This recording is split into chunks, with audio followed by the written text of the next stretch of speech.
Ito naman, magmula sa Bulacan. Ano ginagawa ni Julie? Anong buhay mo? Will, bale, nag-aalaga po ako ng 2 anak ko. Dalawang anak mo, ano, babae at lalaki? Babae, lalaki po. 6 na taon yung isa, tapos yung isa, 5 years old. Pero Nag-aaral ikaw na po. isang singer sa mga events, Yes, wedding. yes, Will. Ano yung mga unforgettable experience mo sa mga ganyan? Yung tipong makikita ko yung kinakasal, umiiyak. Pati ako naiiyak habang kumakanta. Natatouch ako dun sa, pati sa pag-awit ko, pati ako natatouch eh. So maganda yun, damang-dama mo rin. Yes, Will. Damang-dama At least, mo. habang kumakanta ako, ramdam ko yung kanta ko, pati yung na mga nakikinig, especially dun sa kinakasal, ramdam din nila yung kinakanta. Gusto kong kumanta eh. Gusto ko yung mga ganyan. Baka gusto nyo akong pakantayin sa kasal nyo, ha? Hindi ha, one time ha, yung mga ano, yung talagang walang pera.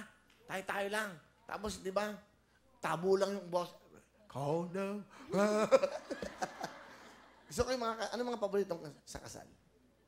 Siyempre, Will, yung kanta mo, isa sa mga paborito Talaga, nila. Yung, lagi daw kinakanta yun. yung kung para sa'yo, sa kayo ikaw na nga. Sino kasama mo?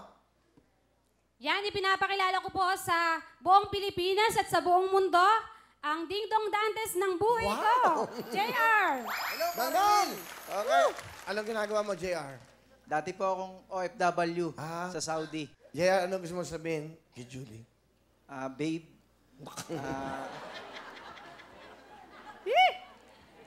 dati nagpapasalamat ako kasi tinanggap mo ko na kung ano ako at kung sino ako.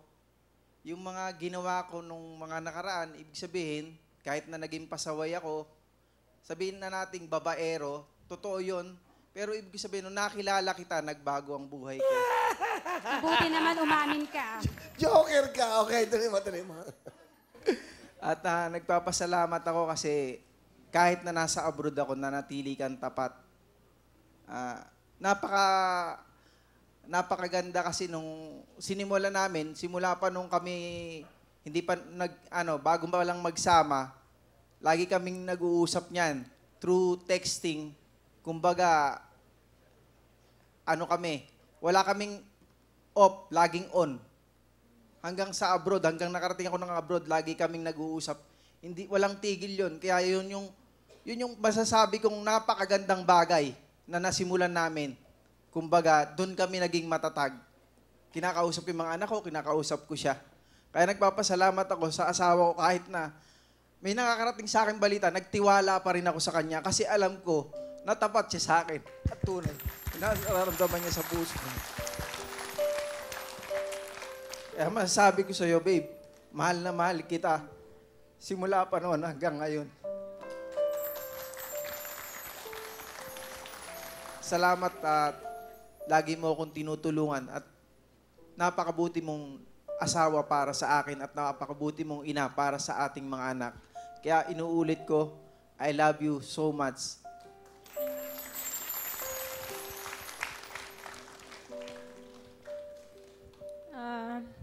Beb, sa lahat nagpapasalamat ako. Kasi binigyan mo ako ng magandang lahi, magandang anak at gwapo. Papasalamat ako unang-una sa Panginoon dahil ikaw ang binigay niya sa akin na makakasama sa buhay.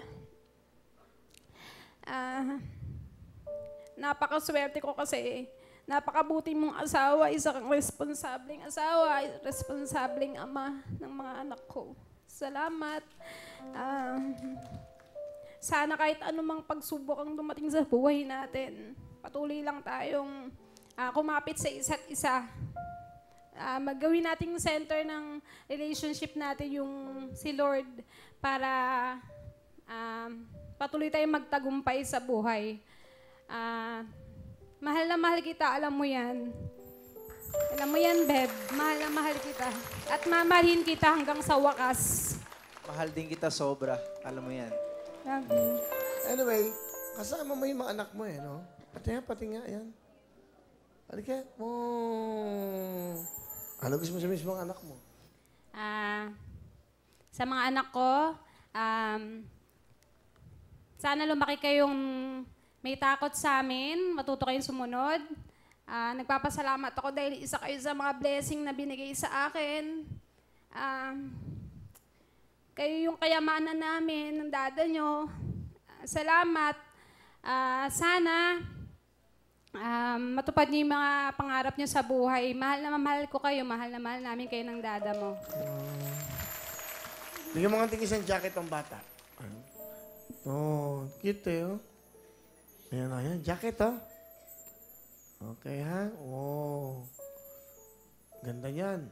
50,000 ang isa yan.